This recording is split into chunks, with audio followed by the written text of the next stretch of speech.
সুপ্রিয় উচ্চ মাধ্যমিক দ্বিতীয় বর্ষের ছাত্রছাত্রীবৃন্দ, আশা করি সবাই ভালো আছো। আমাদের ঈদুল আজহা শেষ হয়েছে। এই ঈদুল আজহা পরবর্তী ক্লাস আজকে তোমাদের সাথে, তোমাদেরকে আবারও শুভেচ্ছা জানিয়ে শুরু করছি আমাদের অনলাইন ক্লাসরুম। তো আজকে আমি তোমাদের সমাস নিয়ে আলোচনা করব।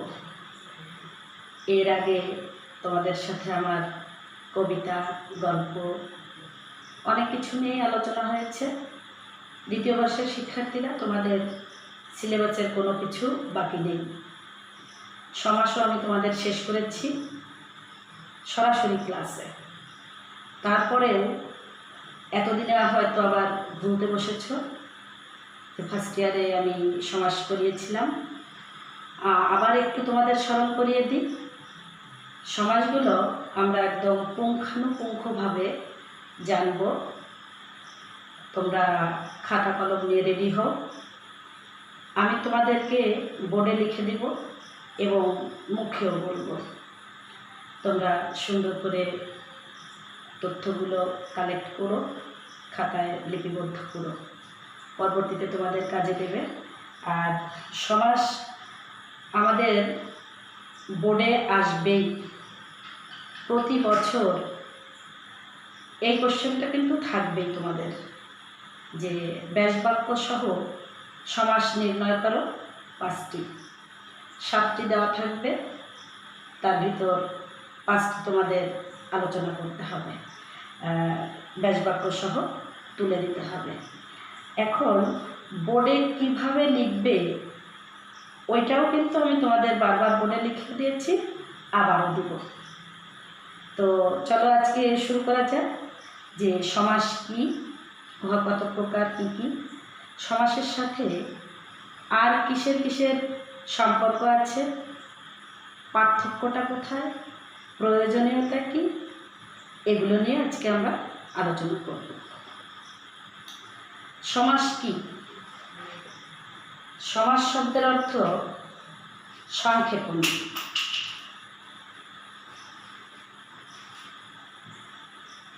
সমাস শব্দের অর্থ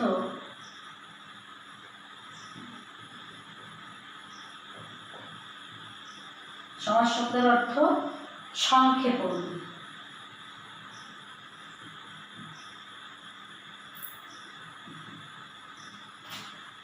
সমাস শব্দের অর্থ সংক্ষেপণ। আবার আমরা এভাবে বলতে পারি যে একের অধিক পদকে এক পদে পরিণত করার নাম সমাস। তোমরা একটু লিখে নাও।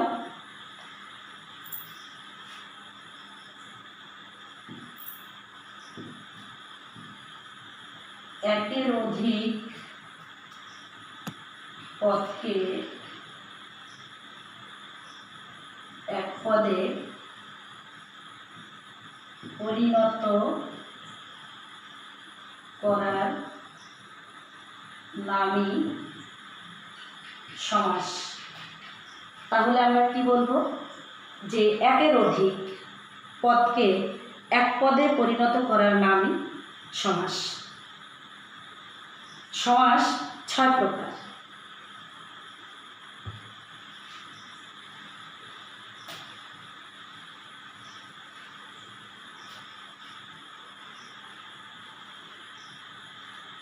সমাস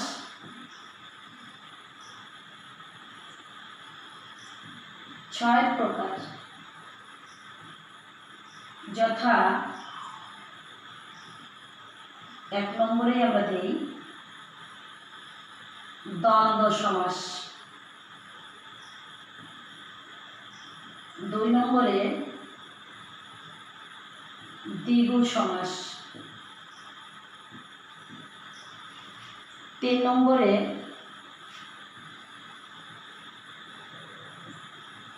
তৎপুরুষ সমাস, 4 নম্বরে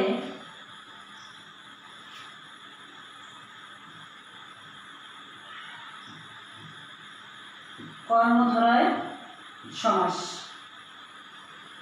5 নম্বরে শোনা যাচ্ছে? 5 নম্বরে বহুব্রীহি সমাস।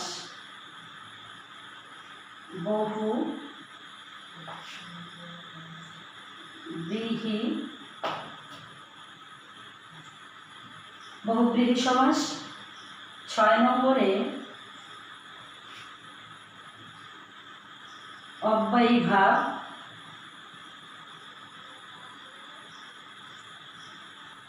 সমাস।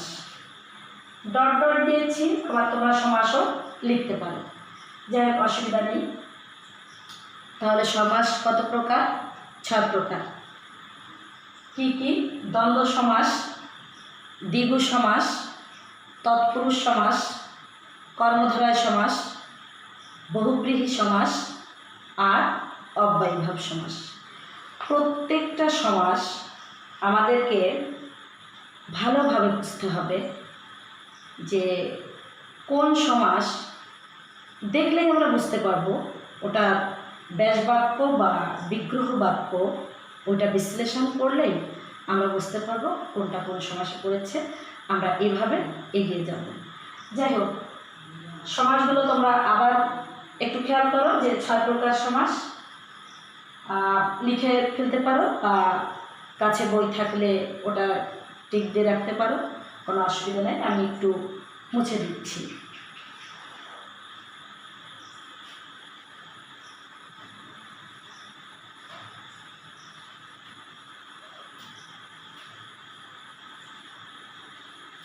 তো আমাদের বোর্ডে থাকবে যে ব্যাসবাক্য সহ সমাস নির্ণয় করো, যে কোনো 5টি।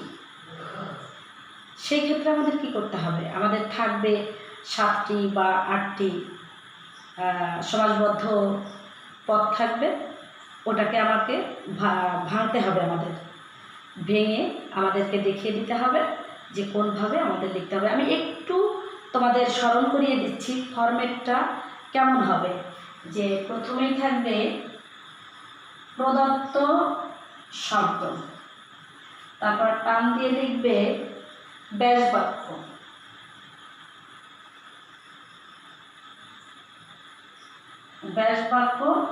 তারপরে লিখবে সমাসের নাম।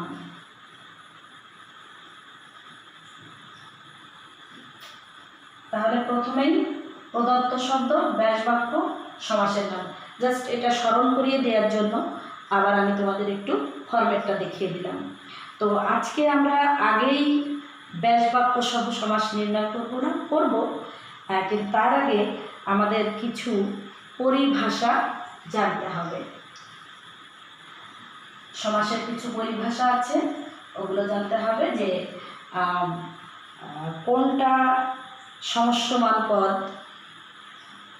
তারপর কোনটা সমস্ত পদ, কোনটা ব্যাসবাক্য বা বিগ্রহ বাক্য, এটা কাকে বলে, এগুলো আমাদের আজকে জানতে হবে।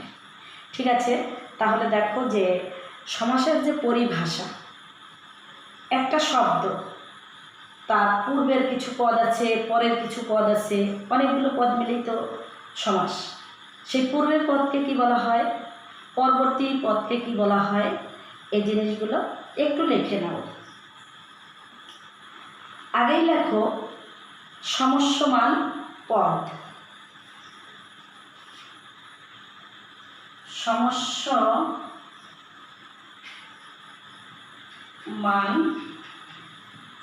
পদ। এই সমস্যমান পদটা কি?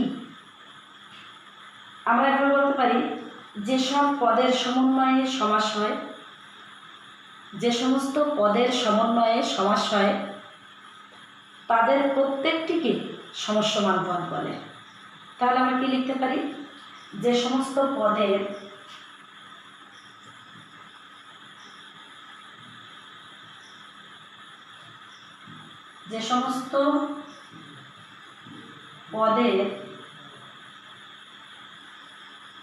সমন্বয়ে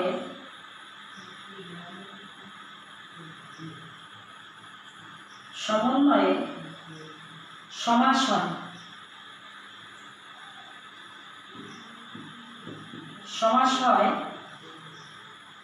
তাদের প্রত্যেকটিকে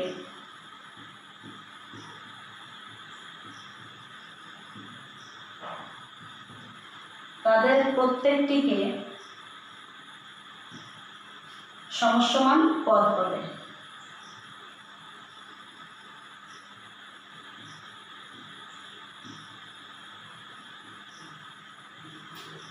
যেমন ধান ক্ষেত,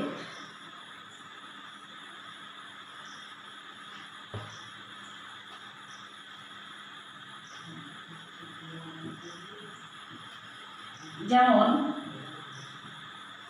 ধান ক্ষেত,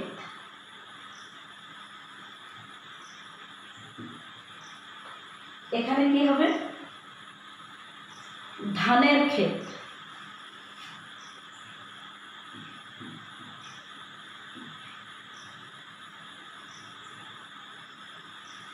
তো এটা তোমরা এখনই বোঝার দরকার নেই যে আমি যেটা ব্যাসবাক্য ভেঙে নিলাম যে ধানের ক্ষেত র আছে, তাই এটি ষষ্ঠী তৎপুরুষ সমাস। তো ধানের ক্ষেত, এই যে দুইটা অংশ, তাই না? এখানে ধানের এবং ক্ষেত এই দুইটাই কিন্তু সমস্ত পদ।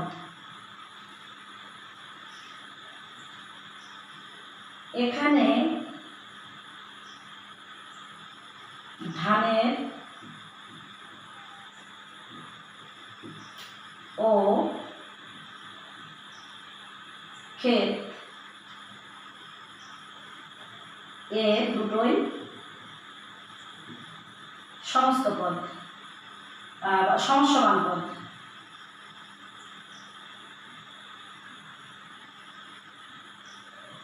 তাহলে আমরা কি বলেছি যে সমস্ত পদের সমন্বয়ে, সমন্বয় তো বোঝো যে যোগ করে, যে সমস্ত পদের সমন্বয়ে সমাস হয় তাদের প্রত্যেকটিকে সমসমান পদ বলে। যেমন ধান ক্ষেত, ধানের ক্ষেত, এই ধানের এবং ক্ষেত এই দুটো পদকেই সমসমান পদ বলে। ঠিক আছে?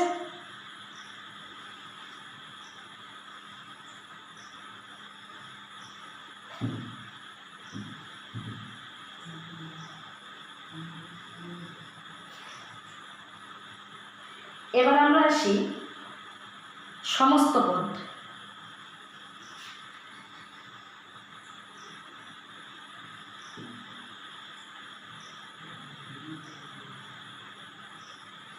সমস্ত পদটা কি?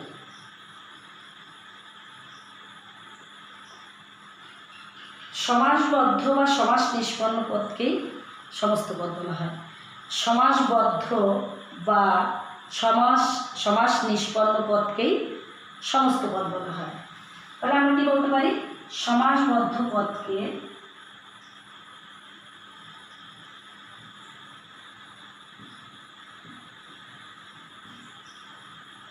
বা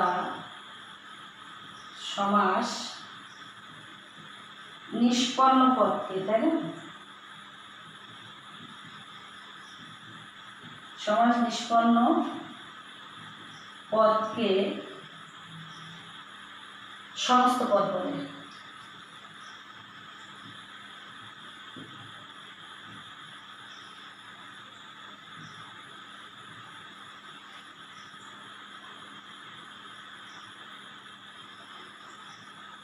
যেমন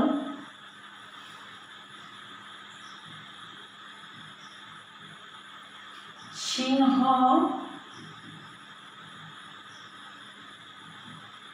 চিহ্নিত আসন সমান সমান সিংহাসন। এখানে এই সিংহাসনটা, এখানে সিংহাসন, এটা হলো তোমার সমাসবদ্ধ পদ। এই সিংহাসনটা সিংহ চিহ্নিত আসন, এটা আমাদের ব্যাসবাক্য করা আছে। এটা মিলে কি হচ্ছে? সিংহাসন। এই সিংহাসনটাই হচ্ছে সমস্ত পদ। তার মানে কি? সমাসবদ্ধ পদকেই সমস্ত পদ বলা হয়। তাহলে আমরা আজকে জানলাম সমাস কি, সমসমান পদ কি, সমস্ত পদ কি, তাই না? তারপর আরও আছে আমাদের ব্যাসবাক্য বা বিগ্রহ বাক্য, এটা কাকে বলে, এগুলো আমাদের জানতে হবে।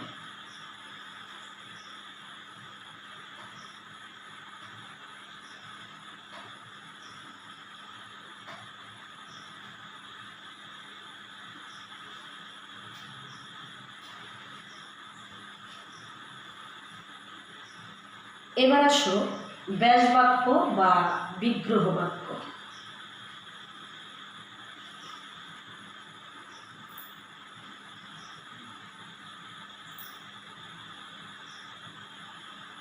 বিগ্রহ, তাই না?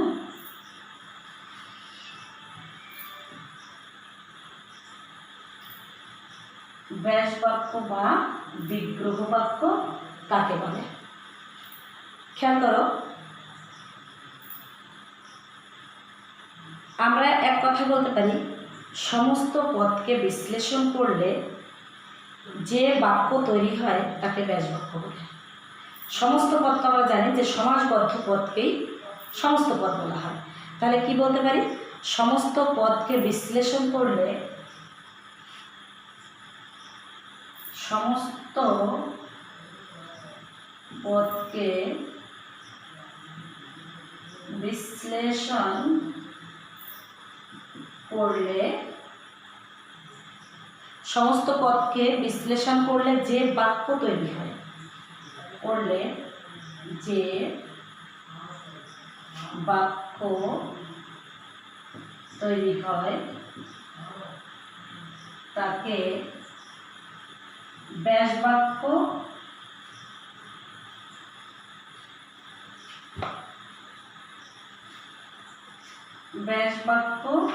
বা বিগ্রহ বাক্য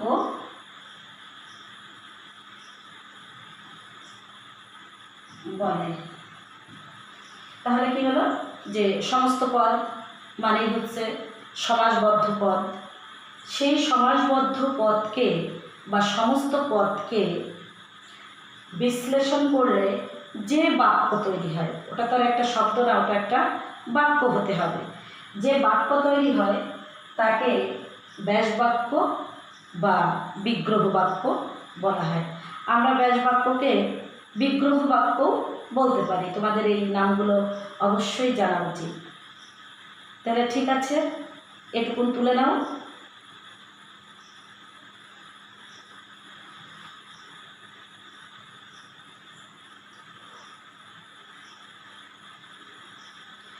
আমরা উদাহরণ একটা দিয়ে দিতে পারি, যে যেমন ঘর জামাই সমান সমান ঘরে আশ্রিত জামাই। এর ঘর জামাই ব্যাস বাক্য কি হয়েছে, ঘরে আশ্রিত জামাই। এই ঘরে আশ্রিত জামাই এটাই কিন্তু আমাদের ব্যাস বাক্য বা বিগ্রহ বাক্য। সমস্ত পদ কোনটি, ঘর জামাই। এই ঘর জামাইকে বিশ্লেষণ বা ভাঙলে আমাদের এই ঘরে আশ্রিত জামাই এটা তৈরি হয়েছে, এই বাক্যটা। বোঝা গেল? তাহলে এখানে ঘরে আশ্রিত জামাই এটি ব্যাস বাক্য বা বিগ্রহ বাক্য। বোঝা গেল যে সমস্ত পদ কি, ব্যাস বাক্য বা বিগ্রহ বাক্য কি? তাহলে এটা তোমরা একটু লিখে নাও।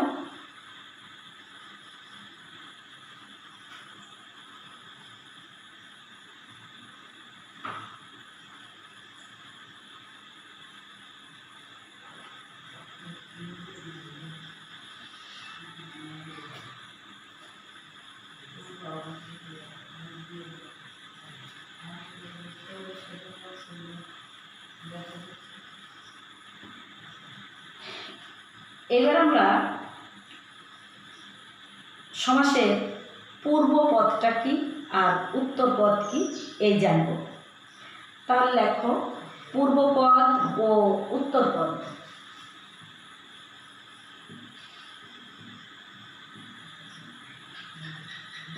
পূর্বপদ ও উত্তর পদ। পূর্বপদটা কি? সমাসবদ্ধ বা সমস্ত পদের সমাস, আবারও বলি, সমাসবদ্ধ বা সমস্ত পদের প্রথম অংশকে পূর্বপদ এবং শেষের অংশকে পরপদ বা উত্তরপদ বলে। ক্লিয়ার? আবার বলছি, সমাসবদ্ধ পদ বা সমস্ত পদের প্রথম অংশকে পূর্বপদ এবং শেষের অংশকে উত্তরপদ বা পরপদ বলা হয়। একটু লেখো, সমাসবদ্ধ পদ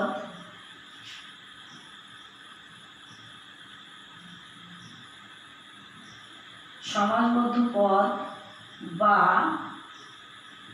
সমস্ত পদের প্রথম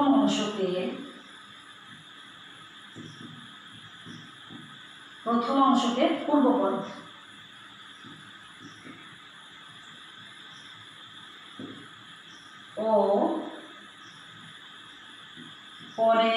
ও পরের অংশকে উত্তরপদ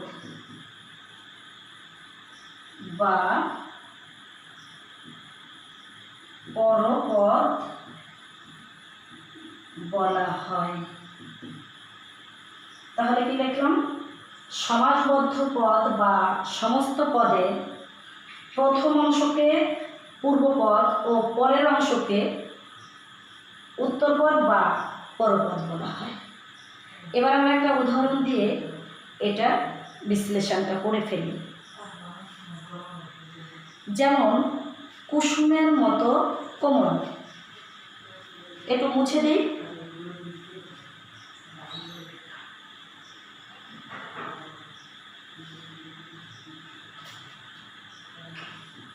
যেমন কুসুমের মতো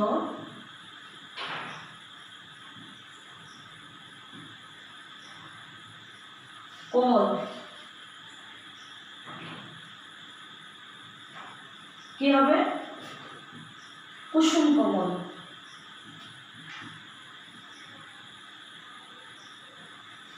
একসাথে যখন লিখব,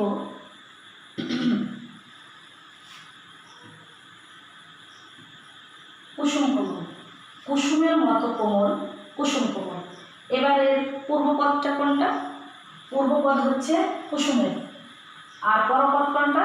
কোমল। তাহলে কুসুমের মতো কোমল, আর মতোটা হচ্ছে এই দুইজনকে যোগ করে দেওয়ার জন্য একটা মধ্যস্থানে একটা মিডিয়া থাকতে হয়। এটা আমরা পরে আসব। এটা আমরা যখন কর্মধারায় সমাস করব তখন আমাদের এগুলো সবই লাগবে।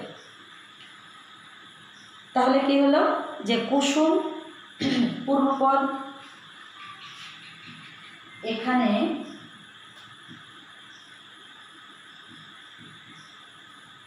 কুসুম পূর্বপদ ও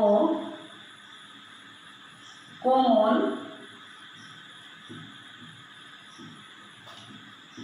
পরপদ বা উত্তরপদ। কোমল পরপদ বা উত্তরপদ। ঠিক আছে?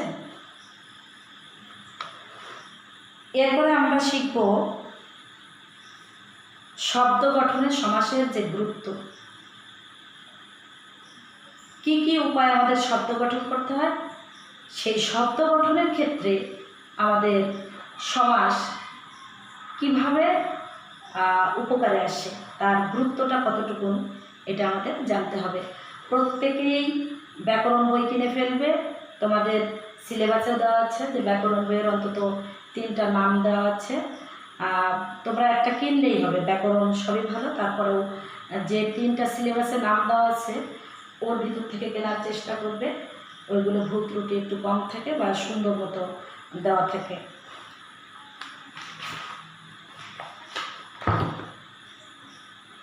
সমাসের যে বৈশিষ্ট্য, সমাসের বৈশিষ্ট্যগুলো আমরা আগামী ক্লাসে তোমাদের একটু দেখাবো। সমাসের প্রয়োজনীয়তা, তারপর সন্ধি ও সমাসের পার্থক্য, যেটা এটা এটা যদিও বা তোমাদের পরীক্ষায় এরকম আসবে না, তারপরও আমাদের একটু জানতে হবে, কখনো কখনো এসেও যেতে পারে, জানা থাকা ভালো। যেহেতু সমাস জানবো, সমাসের গুরুত্ব জানবো না, সমাসের সাথে সন্ধির পার্থক্যটা কি এটা জানবো না, আমি তোমাদের একটু সংক্ষেপে বলি যে সমাস হচ্ছে সংক্ষেপণ, একের অধিক পদকে এক পদে পরিণত করার নাম সমাস। আর সন্ধি হচ্ছে মিলন, 2 বর্ণের পরস্পর মিলনকে সন্ধি বলে। এখানে একটু পার্থক্যটা তোমরা কিছুটা হলেও বোঝো যে সমাস হচ্ছে সংক্ষেপণ, একের অধিক পদকে এক পদে পরিণত করা, আর সন্ধি হচ্ছে 2 বর্ণের পরস্পর মিলন।